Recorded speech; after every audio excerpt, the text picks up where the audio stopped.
Hidden Stories of York Region is a Made in York Region podcast series aimed at disrupting the dominant narratives by sharing stories about lived realities, community issues, and innovative solutions across the region. Each episode features guest speakers living and/or working in York Region. Our conversations tackle challenging community issues and identify solutions and actions for change. My name is Janine Barrage-Paul, and I will be your host for episode 2 of Hidden Stories of York Region, Infrastructure for Community Care. Affordable and accessible housing is a basic human right, and it's essential to the infrastructure and health of our communities. The needs and challenges are so great that we are devoting all 4 of our episodes of season 3 to the housing challenges in York Region. Hidden Stories of York Region acknowledges that our work takes place on the traditional lands of the Anishinaabe, the Haudenosaunee, and Huron-Wendat. We acknowledge that we work and play on the ancestral lands of all Indigenous peoples who have left their knowledge before us. We acknowledge those who walk the lands now and future generations to come. Hidden Stories is committed to sharing the truths, realities, and knowledge of Indigenous communities in York Region. Alternatives to institutional housing for older adults and individuals with disabilities has been a general trend in Scandinavian countries for over 2 decades, with residential care provided in special housing in various forms. Research does show that age-friendly and needs-based housing creates physical and social environments that support independent and active living. As our community ages, alternatives to institutional care allow people to contribute to community life, as well as being a less costly housing option. To discuss and touch on some of these issues today, we have Kathleen Mochnacki from Home on the Hill Supportive Housing and Surjit Sachdev from Anand Vihar Intentional Living Consortium. Welcome to both of you. Thank you. Thank you. Kathleen Mochnacki is co-founder and past president of Home on the Hill Supportive Housing. She has worked tirelessly engaging all levels of government about the plight of families who are left to support family members with serious mental illness in an environment where services are inadequate. During her tenure, Home on the Hill was able to secure stable housing for severely mentally ill clients in the community, giving them the opportunity to live their life with dignity and purpose. Kathy has lobbied incessantly that families have a voice in the development of services and for adequate support for people with serious mental illness and their caregivers. In December 2021, Kathy was awarded the Outstanding Canadian Award and Letter of Recognition for her community work for people and their families affected by serious mental illness. Recently, she was appointed to the Implementation Committee of the Affordable Housing Strategy of the City of Richmond Hill to represent supportive housing providers. Kathy continues to serve Home on the Hill as a board director and community liaison. Surjit Sachdev is the president of Anand Vihar, the Center for Dignified Living, a registered charity. Surjit, along with his board of directors, aims to construct and manage a residence for the vulnerable in the community, mainly low-wage earning seniors, individuals with disabilities, their caregivers, and women and children fleeing domestic violence. He is actively engaged with the municipality of Markham to be gifted 1.5 acres of land, so he may apply for capital funds to construct a purpose-built affordable rental residence under the National Housing Strategy. Surjit is a professional engineer who has worked in the steel and oil industry, is semi-retired now, and has a practice in financial planning. He has a Bachelor's of Science in Production Engineering from Punjab, India, and a Master's of Engineering degree in Industrial Engineering from the University of Toronto, Ontario.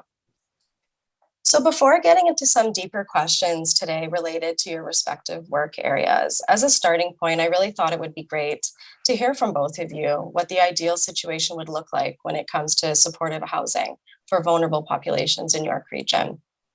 It would be great, Surjit, if you could start us off with that question.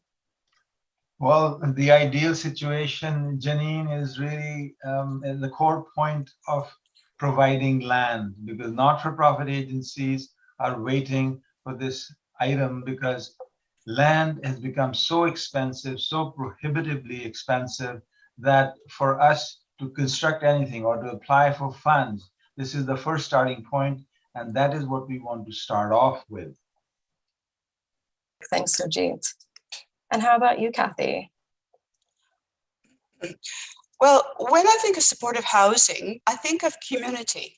And I really would like a change of looking at the whole concept of supportive housing. It's really interesting. I actually met with people from the Richmond Hill Board of Trade, and they, of course, are very interested in bringing people here to Richmond Hill so that they have staff for their various businesses. But these people come often with vulnerable people. And I think that if we start to look at addressing the needs of vulnerable people, as one of the members of the Board of Trade said, by helping you at Home on the Hill, we're helping ourselves. So, Kathy, maybe we could just jump into your work at Home on the Hill. It's really been so transformative, and you co founded it from the lived experience of seeking supportive housing for your own family member. What are the challenges families who need this type of housing face? Well, first of all, there's very little in terms of supportive housing in our community, and that was a major reason why Home on the Hill started so many years ago. Secondly, the housing that is available for our loved ones is custodial housing, and my son actually lived in one of these buildings in Newmarket, and he shared the house with 19 other people, and there was very little for him to do each day. And I had to travel up the highway from Richmond Hill to visit him. So, we want to have supportive housing in our own community so that we can basically support our loved ones. My son now lives in our supportive housing program, which is 1 kilometer away. So I can go and visit him, or he can come and visit me. So, so that's what families want. What people don't realize, and one of the barriers is that they don't realize that and I'm speaking for myself personally, we cannot live in the same house as our loved one with a serious mental illness of indefinitely. It's very, very stressful. Even if they're compliant with medication, it is very stressful because there's very little for them to do at home. But people don't see this. I mean, we're invisible to the public, the stress that families go through. So these are some of the challenges that families face, is sort of that not recognizing or knowing the difficulties of our lives and the fact that there's no supportive housing. What other systems need to be involved to provide wraparound supports and services?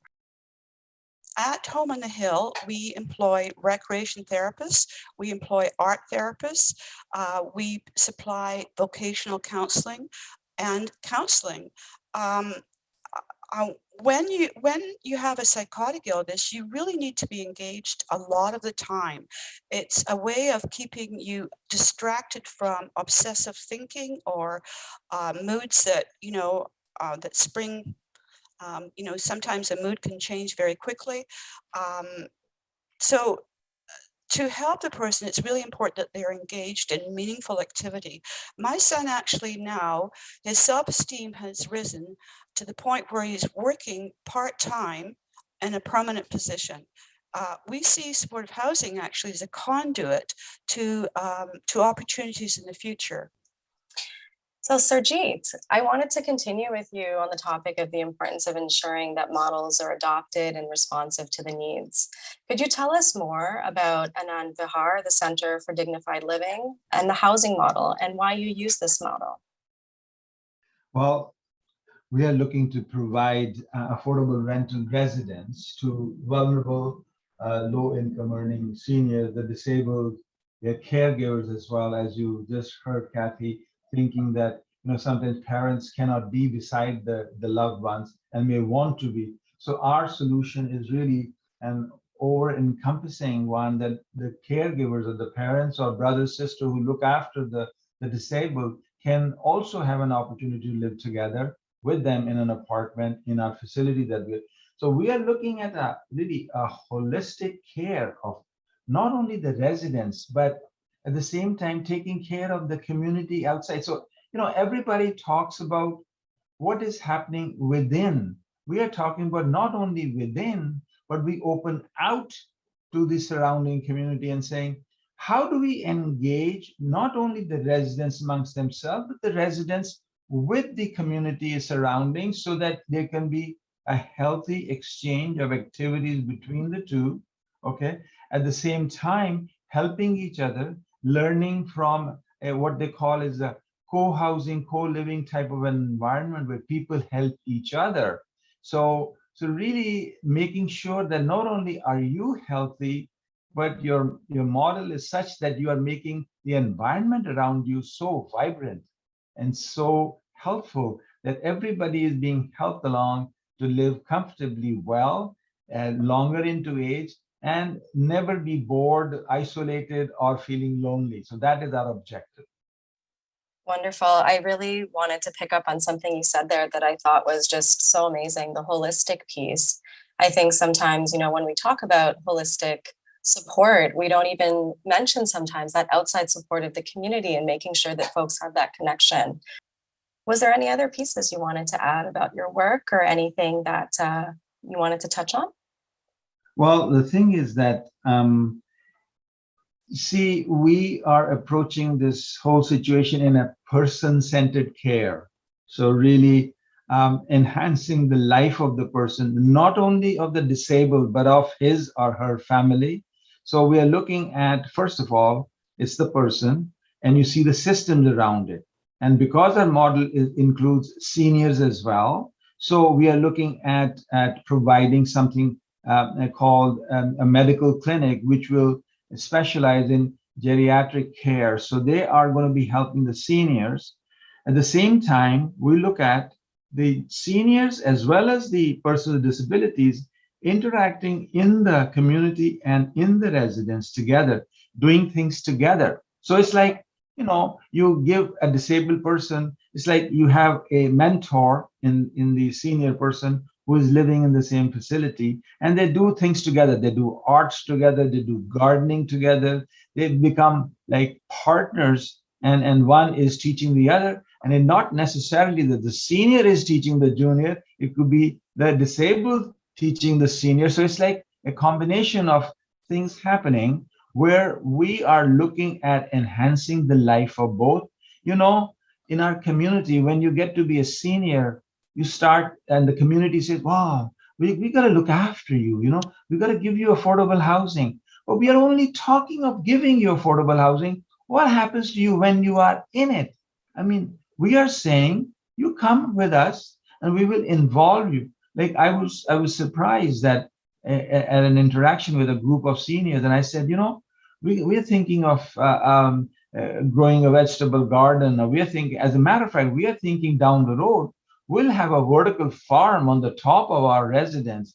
And a person got up, she says, I'm a botanist by trade. I would love to work in your facility. Please tell me when you're going to do it. So, there are, and I tell you, I recently, Janine, you would like to know about this. I recently contacted a famous writer, a botanist and a biochemist.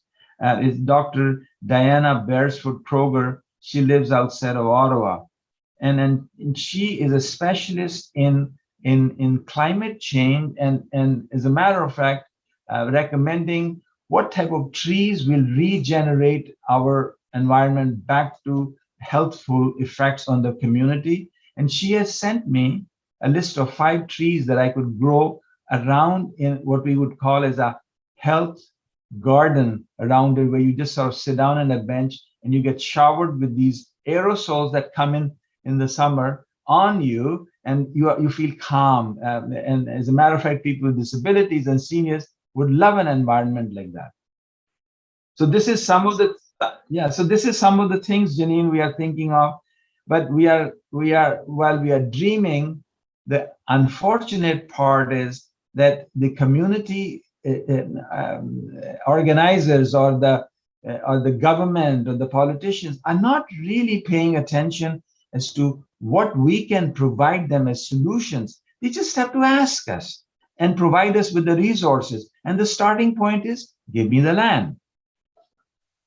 I definitely hear what you're saying. And you raised so many important points there, from, giving that explanation of all the wonderful work that you're doing. It's definitely really transformative in nature and touches on so many different things that, would really make some really big change. So That's just fantastic. And I think that last piece that you mentioned there about, making sure that government really understands what's needed and being able to have those conversations. I'd love to know from both of you, and Surjit, you can feel free to start, or Kathy, what are some ways that we can really work towards, making these changes and making sure that these changes are heard? Well, I feel it's the interaction with people like yourself.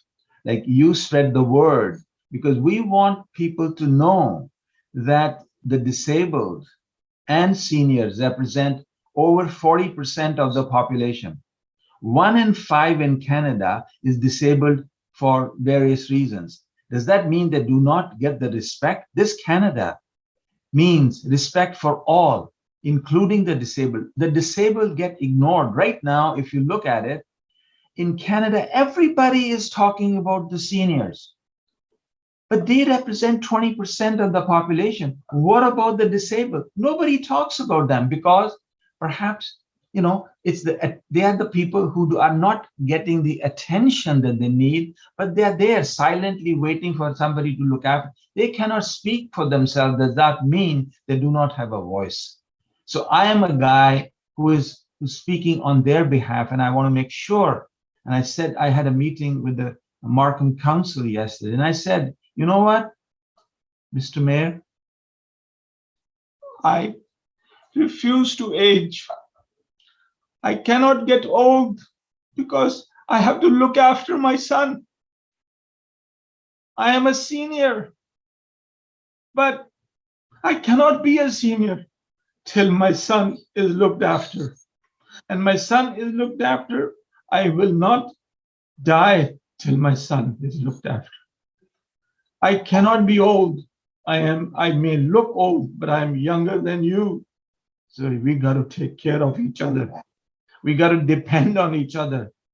We got to make sure that everybody deserves equal respect in this country. We have the best country in the world. Let's make it like that, just like that. I'm sorry, I'm being emotional here. You're really passionate about it, and that's what we need to hear. Kathy, did you want to weigh in? Yeah, I totally agree with you, Surjit. I'm a parent, and you basically expressed how we all feel. We can't die. What's going to happen to my son after I die? That's what we're all thinking. And I think a question, Janine, was how do we create change? Well, we create change by taking part in a podcast like this, discussing these problems, as Surjit did, going to council and Markham and expressing his feelings. I believe that change will come from the ground up. I find locally our municipal government has improved, and I find that they pay more attention to the needs of their community than the provincial government does, or the federal government. And I think, as I said before, change comes from the bottom up. My neighbors care about me. I've had so many crisis vehicles come to my house. You'd think that, as only one neighbor said, maybe our real estate prices are going to go down because of all the activity at my house. But generally, the neighborhood has been so supportive of me because they know that my son is in crisis because there's such a lack of services.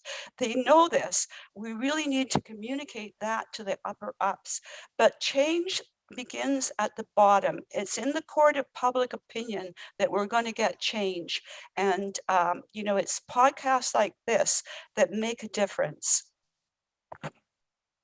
Thanks, Kathy. Wonderful. Was there anything else that you wanted to weigh in on there, Surjit? Well, all I can say is that our idea is to have a happy community. A happy community being that we work on the principle of mutual inclusion, meaning the old, the middle, all of them come together as a community with respect for each other and not speaking to terms like not in my backyard. We are looking at every human being as a human who is deserving of equal respect, who lives in harmony and thrives with dignity in the environment that he or she lives. So my objective is to create small communities, or give the message across, to have small communities where people sort of, celebrate together, where they have festivals together, where they have food together, where they will celebrate each other. Of course, we know eventually we're going to all die, but let's have a healthy life leading towards. They say if you look after yourself, if you lead a good life, then you will have a good ending also. So my objective is to make sure that my son, he's my only child, Janine. So I want to make sure that when I pass away, that he's in good hands. And I will not stop. I will not stop till the government or the agencies come around to help, because I am doing my part, but they have to do their part. It is a partnership between humans. We, as human beings, must make sure that the seniors, as well as the people with disabilities, are looked after the same way. Right now, everybody's talking about housing for seniors, but just a little beside it, you should say housing for seniors and the disabled as well, and the young families that are not doing so well financially. Maybe we should be sort of, it's not, there are people who are healthy and hearty and everything. They don't have the economic means. Well, let's provide them with dignity. Let's give them affordable housing. So all of us together as humans, celebrate the beautiful Canada that we live in. I love my country. Thank you. I just want to add in here that I've noticed that there is a change in feeling about inclusiveness, and now just very recently our council in Richmond Hill has declared Richmond Hill a community of compassion, a compassionate community. And that's very recent, because I remember some months ago I did a deputation to our Richmond Hill Council to support the affordable housing strategy, which included supportive housing. And afterwards, I was very disappointed to hear the chair of that the chair of the council say, "Oh well, supportive housing belongs to Housing York. We're talking about affordable housing. We're not talking about housing for people with disabilities. That belongs to Housing York." Well, I really got ticked off at that, So I wrote a letter to the Liberal, and it got published. And I said that we here, we're a community. We belong. It's not us and them. It's us. And Surjit, I respect you so much, for basically saying what we parents need to say. Our kids belong, and they belong in our home community. Thanks so much, Surjit and Kathy, for joining us today. It was so great to hear about the amazing work that you do, to hear the passion, to hear the suggestions, and really hear from both of you, how much we need to really invest in these issues and invest in the care that's needed. So I really thank you for your time today and for sharing this with our listeners. Family caregivers increasingly shoulder the responsibility of primary caregiving to their loved ones with serious mental illness. 50 to 90% of people with mental illness live with their families, but with an aging population, this is simply not sustainable. The stress is too much for the caregiver, and their own health is often affected. Housing models like Home on the Hill and Anand Vihar Intentional Living Consortium provide a cost-effective and human response to the challenge of providing housing for vulnerable and marginalized populations, one where residents can contribute to the community and find meaning in their lives. Season 3 of Hidden Stories of York Region was written and produced as a collaboration between the Social Planning Council of York Region and Aurora Public Library. Hidden Stories of York Region is available on Spotify, Apple Podcasts, and on the social media platforms of the Social Planning Council of York Region and Aurora Public Library. If you enjoyed this episode, like us, share with others, and be part of the change.